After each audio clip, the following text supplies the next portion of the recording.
कभी कभी उल्टा पुल्टा कर्म करने वाले लोग नारी की कोख बांध देते हैं, उसकी वजह से कोई दिक्कत परेशानी है नहीं, कोई मेडिकल प्रॉब्लम नहीं है, तो भी संतान नहीं हो पाती। उसके लिए भी दो समाधान मेरी दृष्टि में है। एक का नाम है हरवंश पुराण की कथा, और दूसरी का नाम भी मैं आपको बता रहा हूँ, आँख का फूल, उसमें से रुई टाइप का निकलता है पदार्थ। मैंने पूर्व में भी बोला है, उसकी बत्ती बनाई जाती है हर शनिवार के दिन को। शनिवार का दिन रोग निवारण के लिए, शनिवार के दिन भगवान महादेव के दरबार में उस आँख के फूल में से निकाली गई रुई की बत्ती बनाकर, और उसको किसी दिव्य तेल में, ज़्यादातर ऐसे चमेली के तेल की बात कही गई है, तो उसकी बत्ती बना करके महादेव के सामने, कहीं हनुमान जी महाराज का भी नाम आता है, कि मैं आपको भगवान शिव की बात कहूँगा, उनके मंदिर में उसकी जोत जलाकर हर शनिवार के दिन रखें, इससे नारी की बंधी हुई कोख खुल जाती है। ये बात एक बार फिर रिपीट कर रहा हूँ। आग का फूल देखा होगा आपने, समझ रहे हैं मेरी भाषा? इसको अगस्त फूल कहते हैं संस्कृत की भाषा में।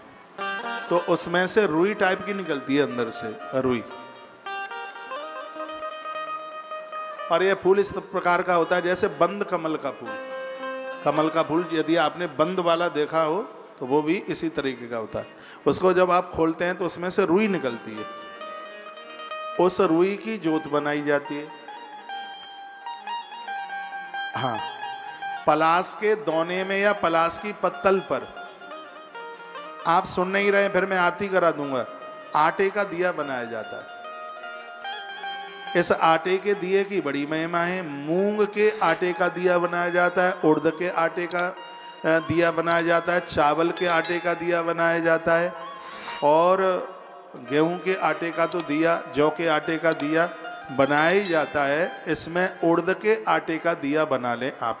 यदि वो उपलब्ध नहीं है तो फिर गेहूं के आटे का प्रयोग ले लें, कर लें। आप गेहूं के आटे का बना रहे हैं तो थोड़ा सा उसमें उड़द का आटा आप उसे डाल लें उसमें। ये जितने भी अंत्र मंत्र तंत्र ये जितने भी होते हैं, ऐसा साबुत उड़द है कि सबको खत्म कर देता है। उड़द ऐसा है, उड़द का इतना बड़ा प्रभाव है। यदि कोई बहुत ज्यादा दिक्कत परेशान करता है तो उड़द को सिंदूर में मिला करके साबुत एक दौने में रखकर उस व्यक्ति के ऊपर 21 बार ऐसे घुमा करके और ग्रहों का स्मरण करते हुए, और यदि उसको नदियों में प्रवाहित कर दिया जाए तो ऊपर की अलाय बलाय सब चली जाती है। शिव महापुराण में बहुत वर्णन है इसके बारे में। लेकिन अभी मैं आपको एक दूसरी बात बता रहा हूं। यदि किसी की कोख को बांध दिया गया है तो उस रुई का, जो आँख के फूल में से जो रुई निकलती है, उसकी एक बत्ती बनाइए, उड़द का आटा गेहूं के आटे में मिला लीजिए, दीपक बनाइए उसका। मैंने अभी दिवाली के समय पर कई आटों का वर्णन किया कि इस आटे का दिया बनाओगे तो उसका ये परिणाम है, उसका बनाओगे तो ये परिणाम है, और मुझसे फालतू बातें आती नहीं है, सब प्रमाण के साथ में सब बातें हैं। तो उस आटे को बना के पलास के पत्तल पर, दोना बाजार में मिल जाता है, तो उसमें उसको रखिए। उसको किसको?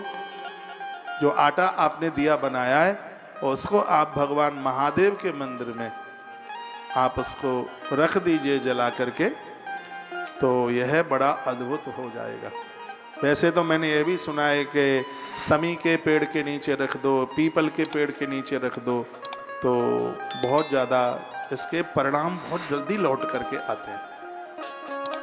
उससे बनी हुई कोखें खुल जाती हैं। और याद रखना, जो दूसरों के लिए ऐसा खुरापाती का काम करते हैं उनकी वंश बिल रुक जाएगी। ये वर्णन कई जगह हरवंश पुराण में किया गया है। किसी समझदार ने बड़ा अच्छा लिखा हुआ था कि तुम किसी के लिए कांटे बोओगे, प्रकृति तुम्हारे लिए त्रिशूल खड़ा कर देगी। किसी के संग भला नहीं कर सकते हो तो किसी के साथ बुरा बिल्कुल भी मत कीजिए।